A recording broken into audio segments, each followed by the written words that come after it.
Bonjour, c'est Cédric. Alors dans cette vidéo, on va parler de l'effondrement de l'euro-dollar, hein. Je continue mes prévisions sur l'euro-dollar à la baisse. Le gaz naturel, ce qui s'est passé au cours du dernier mois, est-ce qu'il était possible de réaliser en tant que trade là-dessus? Je vais vous faire aussi un point sur les indices boursiers internationaux qui sont toujours orientés à la hausse. Et ensuite, dans une deuxième partie, notre petite partie swing trading, donc rendez-vous de la semaine avec, pour tous les traders hein, qui suivent mes méthodologies, mon approche de la bourse. On fait un point ultra pédagogique avec les opportunités de cette semaine. Je vais aller un petit peu plus loin cette semaine, vous allez voir, je vais vous montrer les entrées, les sorties, etc. Donc restez accrochés. La vidéo, elle dure un peu longtemps, hein, c'est normal, c'est une vidéo hebdo. C'est une vidéo qui est faite pour vous apprendre beaucoup de choses. Donc prenez le temps ce week-end pour regarder cette vidéo et c'est parti. Alors on commence avec le SP500, le SP500 qui est toujours dans son très joli trend haussier. On a toujours cette trendline hein, qui est très active et qui sert de support. On attaque la zone de résistance à moyen long terme, la zone de résistance majeure. Là en principe on devrait avoir une réaction. Alors on ne sait pas si on va partir vers le haut et on va continuer notre nouvelle jambe haussière pour un très joli marché haussier ou si ça va temporiser sur ces niveaux-là et qu'on va ensuite assister à une consolidation. On verra en fait la réaction des opérateurs hein, sur ce niveau-là. On n'y est pas encore, donc en principe la semaine prochaine on devrait aller tester ces niveaux. On reste toujours dans un flux très haussier. On va passer maintenant sur le DAX. Le DAX est dans le même genre de contexte, hein. On a ce beau trend haussier qui est beaucoup plus vif que sur les US. On attaque la zone de comblement de gap qui a été ouverte. Donc ce gap il a été ouvert le 12 août 2015 hein, pendant le krach boursier déclenché par les bourses asiatiques. Là, on va tenter le comblement et on est aussi toujours à la course hein, pour la résistance moyen terme autour des 11 500, 11 700 points. Donc là, ça reste toujours très positif. La trendline, tant qu'elle tient le mouvement, on est dans un flux haussier et donc ça, pour nos swing trades sur les actions, c'est vraiment super sympa. Ensuite, le CAC 40 est dans le même genre de configuration que le DAX. On a le comblement de gap là qui va certainement s'opérer au cours des prochaines séances, hein, dans la semaine prochaine ou la semaine d'après. On est autour de la résistance majeure, hein, c'est-à-dire la résistance historique à long terme. Donc là aussi, un petit peu comme sur l'indice US, quand on va arriver dans cette zone-là, on va attendre de voir ce qui se passe. Alors, c'est pas parce qu'on va attendre de voir ce qui se passe qu'on va arrêter de prendre des swing trades, mais simplement si on devait casser par le haut, on aura une super belle jambe haussière pour les prochains mois. Et plus probablement, moi je pense qu'on va certainement consolider un petit peu comme ça avant d'avoir une nouvelle direction claire, soit vers le haut, soit un retour vers les supports moyen terme. Donc voilà, pour le moment, tout ça, ça ne nous intéresse pas. Nous, ce qui nous intéresse, c'est simplement le contexte à court terme, puisqu'on trade des swing trades, nous, à court terme. Donc, ce qu'on veut, c'est trouver des setups de trading qui vont nous permettre sur les actions hein, de neutraliser très rapidement l'action. Donc, tant qu'on est dans le flux acheteur sur les indices et sur les setups qu'on trade sur les actions, c'est bon pour nous. On prend le setup, on neutralise la position et après, ensuite, on suit la tendance.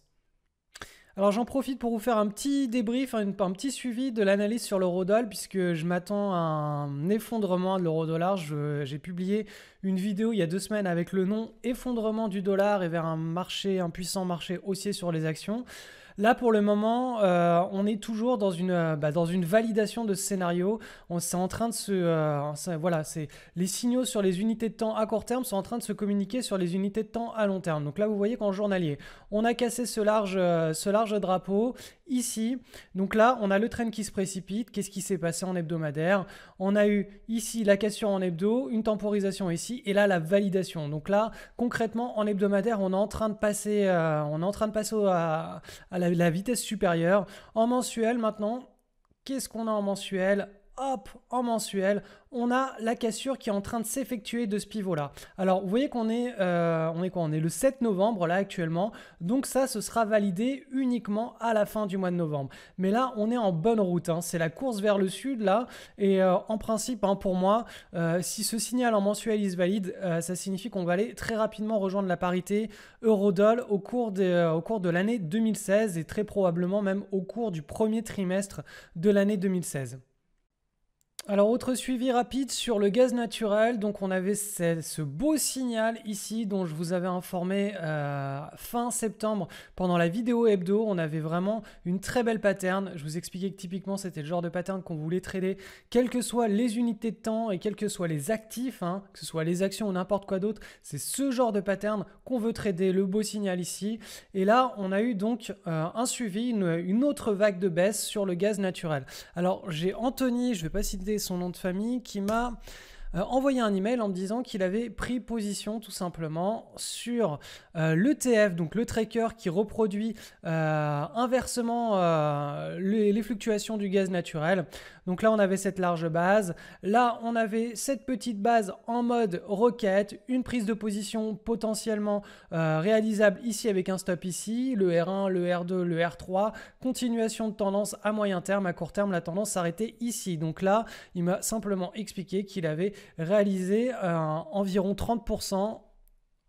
Hop, 30% de gain sur cette petite tendance à très court terme, très rapide qui s'inscrivait dans un setup de trading, vous voyez, à beaucoup plus long terme. Donc l'idée, encore une fois, c'est d'aller chercher des signaux de trade en hebdo, en journalier et de trouver des points d'entrée beaucoup plus sympathiques en journalier.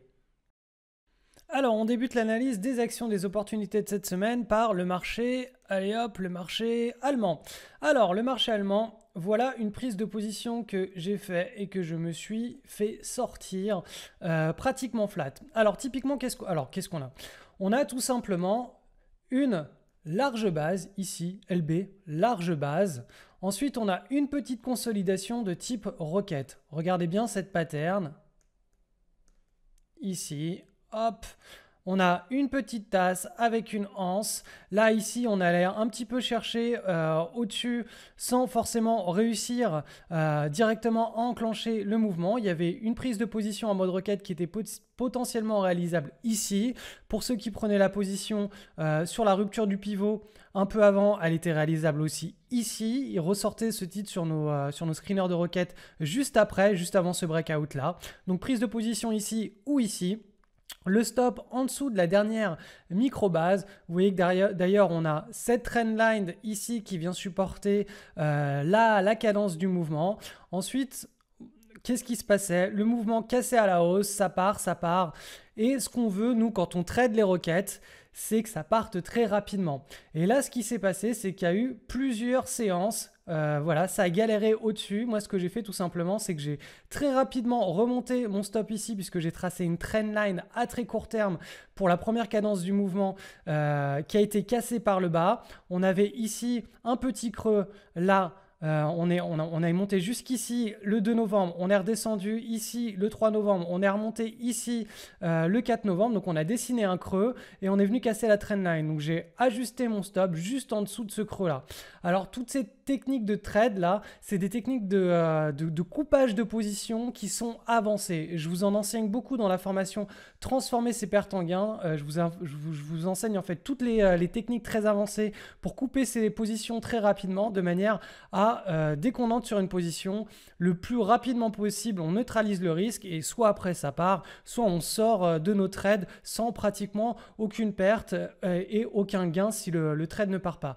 Donc ça, c'est vraiment des techniques avancées qui vont vous intéresser si vous êtes déjà habitué à faire du swing trading, à trader les actions. Si vous n'êtes pas habitué encore à sélectionner vos actions, c'est sur les screeners, hein, c'est pas le moment de prendre et de suivre ce genre de formation. Par contre, si vous avez déjà une petite expérience, foncez parce que ce genre de stratégie, ça va complètement révolutionner votre track record. Hein. Vous allez complètement diviser par 2, par 3, par 4 les niveaux de perte sur votre track record. Et puis les niveaux de gain, eux, ils vont pouvoir s'envoler.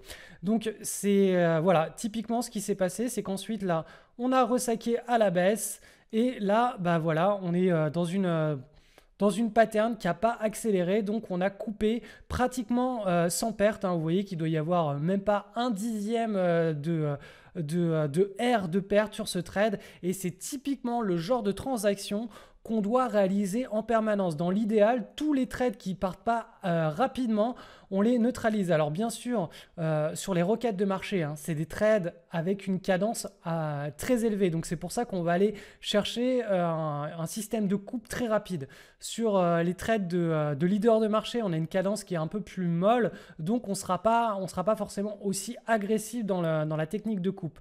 Quoi qu'il en soit, toutes ces techniques de coupe, ça s'enseigne, ça s'apprend, c'est pas du feeling, ça n'a rien à voir avec le feeling, c'est vraiment structuré et il n'y a pas besoin de 36 milliards d'indicateurs techniques, hein. Il ne faut aucun indicateur technique, il faut simplement comprendre le type de paysage boursier que l'on est en train de trader et les différents scénarios qui peuvent se mettre en place sur le paysage boursier que l'on trade. Titre toujours coté sur le marché allemand, VIH. Alors regardez-moi cette large pattern, si elle n'est pas magnifique là, ça se resserre sur la fin. Là, on a les volumes avant le breakout sur le breakout. Idéalement, on aurait voulu une news ici pour ce breakout. Or, la news, elle tombe le 11 novembre. Donc là, typiquement, moi, je reste en dehors. Je vous conseille de rester en dehors en attendant de voir ce qui se passe sur la news, si elle est bien accueillie ou pas bien accueillie. Éventuellement, mettre en place un timer. Pour ceux qui ont suivi la formation au trading de news, on peut garder cette action-là sur nos listes de surveillance pour éventuellement mettre en place un timer. Ensuite, le titre AOF. Alors celui-ci, j'en ai parlé sur Facebook, je crois à 2 reprises. Alors première possibilité de prise de position pour un trade de news relativement classique. Vous voyez qu'on a un beau momentum à long terme, une belle pattern, très très belle pattern. Les volumes en explosion avant le breakout, pendant le breakout, sur l'annonce de résultats. Ici, on avait une toute petite consolidation, ici une micro-consolidation. Donc pour ceux qui avaient loupé la première entrée en position sur la première confirmation du breakout, il y avait une possibilité de rentrer en position ici sur la cassure de la deuxième pattern. Les volumes sont très actifs. Là, on est en train de rusher à la hausse. Donc c'est très sympathique. De toute façon, en ce moment, cette saison des résultats, elle est vraiment très sympa à trader. On a beaucoup d'opportunités. C'est la fête. Cette action, je vous la présente. Je l'aime pas, mais je l'aime quand même. Alors pourquoi est-ce que je l'aime pas et je l'aime quand même? Alors si on regarde uniquement cette petite pattern là. Cette petite pattern est très sympathique. Pourquoi? Parce qu'on a un beau pivot qui est bien respecté à de nombreuses reprises.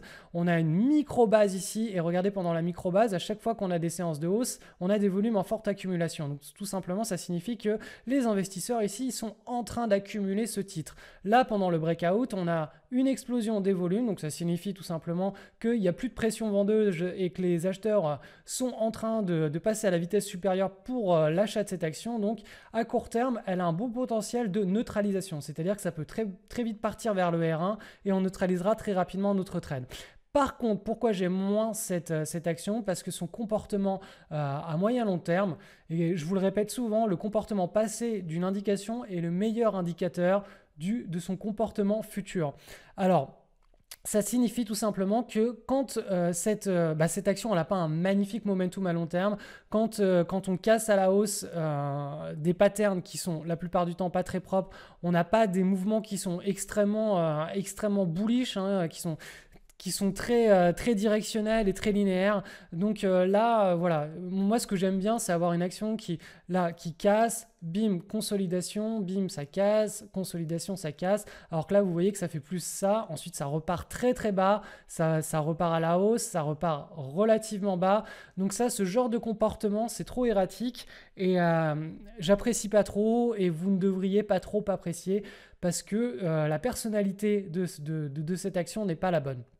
Ensuite, titre italien. Le titre précédent était un titre italien aussi. Alors celui-ci, large base, explosion du pivot de cette large base sur des volumes. Certainement une annonce de résultat, je n'ai pas vérifié ici.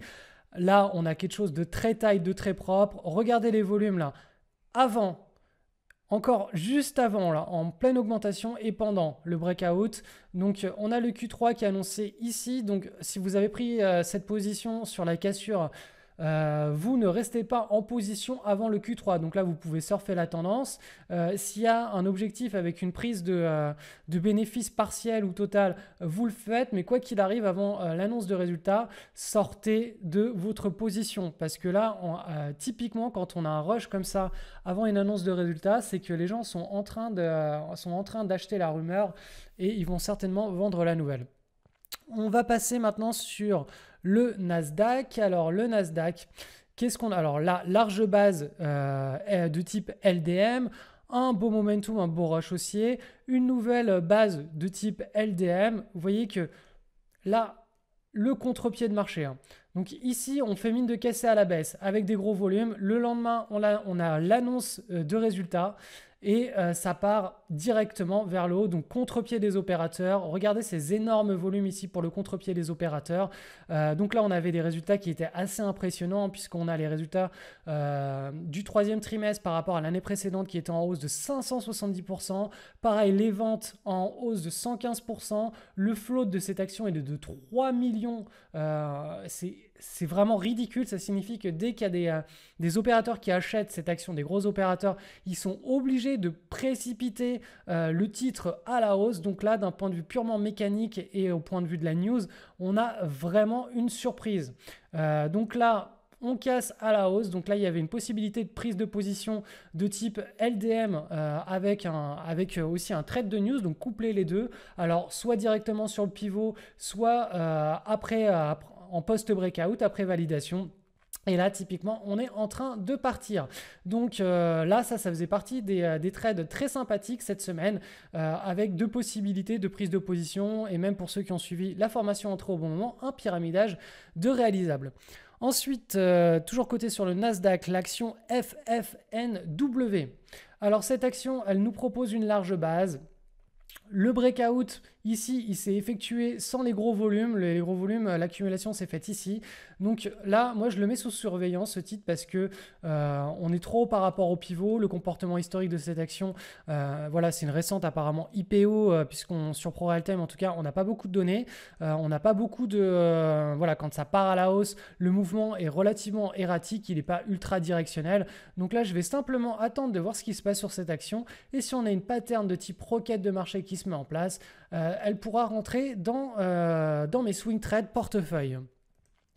L'action GFF cotée sur le NYSE. Alors celle-ci, bon comportement. Regardez ce trend haussier au préalable, il est bien directionnel, il est relativement fort, donc ça nous intéresse. On a une large base ici, la petite micro-base, la tentative de breakout actuelle avec les volumes. Alors attention, l'annonce de résultat est le 12 novembre, donc restez pas en position avant cette annonce et pour moi c'est beaucoup trop rapproché par rapport à cette opportunité de prise de position, donc tout simplement je resterai en dehors si j'étais vous. Encore une fois, ces vidéos sont purement pédagogiques, donc je vous conseille ce que moi je m'applique à mon propre trading et ce que j'enseigne à mes étudiants qui suivent mes formations de swing trading. Ensuite, on a l'action VG. L'action VG, elle s'est libérée d'une très large... Alors, hop, je renormalise le graphique. Elle s'est extraite d'une large base. Ici, dans des très gros volumes, on a la première consolidation au-dessus de cette large base. Une annonce de résultats, donc un catalyseur. Les opérateurs ont très bien réagi puisque, regardez, les volumes sont en pleine explosion. Le breakout, on est ici.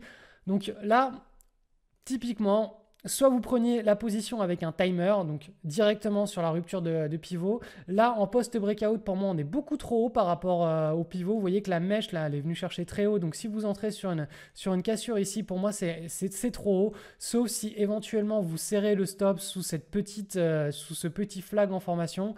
Sinon, ce qu'il est possible de faire, c'est éventuellement de rentrer en position si, voilà, entre les deux... on casse par le haut avec un stop qui serait, voilà. Donc bref, cette action nous propose plusieurs types d'entrées en position, mais bon, le meilleur était concrètement celui directement sur le timer avec l'annonce de résultats qui déclenchait la rupture de pivot. Sinon, le reste, là, c'est un petit peu compliqué, un petit peu délicat à gérer. Si on n'a pas on va dire des compétences avancées en swing trading, ça, je reviendrai. Je réaliserai un atelier spécifique à toutes ces configurations en post-breakout qu'il est possible de trader quand on a l'impression qu'il est trop tard et en fait, on peut encore trader ce genre de situation en obtenant des bons risques-reward.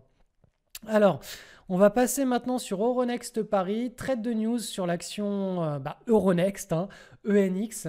Donc le Q3 annoncé, des volumes en pleine explosion ici, validation ici. On est toujours sur des niveaux de prise de position qui peuvent être intéressants pour un trade de news. Vous voyez qu'on a cette large base. Avant ça, on a eu un très très beau momentum. Donc le comportement historique de cette action est parfait. Le comportement à court terme de cette action est aussi très bon et on a un catalyseur. Alta. Alors cette action, je vous l'avais déjà présentée il me semble, dans la vidéo hebdo avec le signal du 19 octobre. Donc cette large base. Là, on a une petite base ici au niveau du signal de la large base en post-breakout. La validation ici. Et là, le trend est en train de s'engager. Donc on va voir ce que ça donne au cours des prochaines semaines. Mais j'ai plutôt bon espoir que cette action se mette à accélérer. Et dernier titre pour l'analyse, pour notre petite vidéo hebdo de cette semaine. Donc là, beau momentum, donc une belle base ici, large base. Bim, beau momentum, une nouvelle large base. Ici, on a une annonce de résultat qui a déclenché une énorme surprise. Petite consolidation autour du pivot ici et autour du gap. Et là, on casse par le haut avec ici les volumes en forte augmentation. Donc là, typiquement, soit on prenait la position en post-breakout une fois qu'on était certain qu'on avait les gros volumes, le gros rush qui était bien présent. Soit on pouvait prendre cette position sur rupture du pivot, ce que moi je me serais pas risqué à faire parce que la pattern en elle-même était pas suffisamment belle. Elle était beaucoup trop profonde là, avec certes un très bon comportement autour du pivot avant le breakout, mais là pour moi ça c'était beaucoup trop profond. Et je vous le répète encore, quand vous achetez les pivots, on va dire un petit peu les yeux bandés, c'est-à-dire avant que le pivot ne soit cassé à la hausse, vous mettez un ordre à plage de déclenchement pour acheter si le lendemain, au cours des prochaines semaines, le pivot est cassé. Au cours des prochaines séances.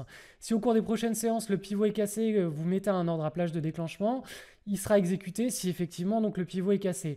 L'idée de ce genre de placement d'ordre un petit peu les yeux fermés, c'est qu'on le fait uniquement si on a une pattern qui est parfaite, où on a vraiment une très bonne espérance de réussite parce que la pattern est parfaite. On lit littéralement le comportement des investisseurs à travers la qualité de la pattern et la qualité des volumes. Là, ici, ce n'est pas du tout le cas. Donc, quand on a ça, on lit rien du tout, on arrive juste à interpréter, mais on ne sait pas du tout si ça va être un faux signal, une arnaque ou pas. Donc, on va simplement attendre ce genre de signal pour pouvoir entrer en position sur une validation après. Ici, la validation du signal était un petit peu élevée par rapport au pivot, mais compte tenu du contexte avec les volumes en forte augmentation, le catalyseur de news et les volumes ici, ça peut être quelque chose de réalisable. Donc bref, quoi qu'il en soit, je le répète encore une fois, trader du post-breakout quand vous ne lisez pas avec une véritable clarté dans le comportement de l'action, quand vous n'avez pas un cas d'école qui est parfait, ne mettez pas un ordre à plage de déclenchement pour entrer sur rupture du pivot. Attendez la rupture du pivot et vous entrez en post-breakout. Si vous suivez vos plans de trade des requêtes de marché, des leaders de marché, tout simplement vous ajustez le scénario. C'est-à-dire que vous ajustez le stop par rapport à votre niveau d'entrée, les objectifs, et ensuite vous avez simplement à respecter les plans de trade. Alors j'insiste vraiment, en ce moment, on est dans une phase de marché qui devrait encore se déployer sur plusieurs mois, qui est vraiment idéal pour se mettre au swing trading et pour swing trader les marchés. C'est vraiment, là on est vraiment dans un contexte de marché, c'est parfait, les plus-values s'enchaînent, les pertes sont très facilement neutralisables, on a beaucoup d'opportunités. Donc si vous devez vous mettre à spéculer de manière vraiment rigoureuse et sérieuse sur les marchés, c'est maintenant qu'il faut y aller. Là on a vraiment tout qui est en phase. Il y a quelques mois, je vous expliquais qu'il était beaucoup plus intéressant de mettre en place les portefeuilles à long terme parce que les portefeuilles à long terme, quand on les met en place dans des corrections de marché, quand on a une belle correction de marché qui va très bas, c'est là où on a les meilleures entrées possibles pour renforcer son portefeuille long terme ou le mettre en place. Actuellement, on n'est plus dans ce genre de situation. Actuellement, on est vraiment dans un contexte de marché pour faire du swing trading et exploiter les anomalies de marché à court et moyen terme. Donc, je vous encourage à cliquer sur le lien sur la vidéo, sous la vidéo, pour regarder tous les packs de trading que je vous propose. N'hésitez pas à m'envoyer un email si vous avez des questions. Je vous répondrai directement et en moins de 24 heures. Il y a une autre chose que je voulais vous parler. J'ai regardé une intervention de Benoît Rousseau, qui est un excellent scalper, pendant la nuit du trading IG. j'ai vraiment apprécié son intervention parce qu'il nous expliquait une chose qui différenciait le boursicoteur moyen du trader. Le boursicoteur moyen, il a qu'une seule chose en tête, c'est l'appréciation de son capital. Peu importe les risques, peu importe ce qui va se passer sur les marchés, que les marchés soient bien orientés, mal orientés, tout ce que le boursicoteur veut faire, c'est faire exploser à la hausse son capital. Le trader, il est dans un monde qui est complètement différent. Le trader, il est en permanence en train de voir, de visualiser son risque-reward. Il veut des rendements réguliers, il veut donc une performance qui soit la plus régulière possible, il veut un risque qui soit le plus faible possible. Et quand on entre dans cette logique, ce n'est plus en soi la performance absolue qu'on va rechercher, mais la maîtrise du processus global. Et donc pour mettre en place ce genre de processus, il faut à la fois travailler sur ses plans de trade et à la fois sur la psychologie de l'opérateur. Donc je vous encourage à aller regarder sur YouTube La Nuit du Trading, ça dure 4 heures, j'ai pas tout regardé, j'ai simplement zappé à regarder les opérateurs qui m'intéressaient le plus. Dans cette vidéo, vous pouvez regarder le discours de Benoît Rousseau, c'est super. Donc voilà, si vous voulez vraiment mettre en place des choses très sérieuses pour adopter des nouveaux comportements qui soient très bons à court, moyen et long terme et qui soient accessibles à votre style de vie actuel, que vous soyez déjà dans une activité professionnelle ou que vous ayez, je sais pas moi, une famille à vous occuper, vous n'avez pas forcément le temps de passer toute la journée devant un écran pour pouvoir scalper, détrader les marchés. Le swing trading, c'est donc quelque chose qui est extrêmement intéressant et d'autant plus qu'on n'a pas toute cette charge émotionnelle qui est liée aux activités de day trading et de scalping. Le swing trading, c'est un rendez-vous chaque soir quand les marchés sont fermés, donc on n'a pas toute la pression émotionnelle qui va avec et on a simplement appliqué ses plans de trade. Et l'application des plans de trade en soi, c'est pas extrêmement compliqué si on est un tant soit peu rigoureux. Donc je vous donne rendez-vous sur la page juste en dessous pour les packs de trading et puis je vous souhaite une excellente semaine sur les marchés.